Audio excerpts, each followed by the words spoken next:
Piştî got ev nexweşiya Covid-19 me derbas kir nexwasim ji bo plazma bi navekî xwe de divê antîkor ev got madena ji nava xwînê derdixe ji bo got ji nexweşînî diribibe wesîla tedawiyê nexweşiyê got ev nexweşî derbaskirine didin em jî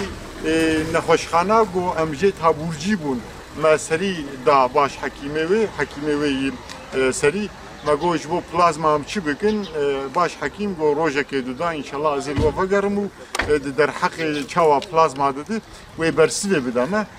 dana plazma hem wesîfa hem welatiyê ye hem wesîfek însanî ye hem îslamî ye wî warî de înşallah em dibin em ê jî vê wesîfa xwe îslamî însanî û hem welatiyê bikar bînin di derheqê dana plazma de û yê got ji Covid-19 ev nexweşî bihartiye ji vê re bi wasta ajansa we ez gazî hemûya dikim ez dibêjim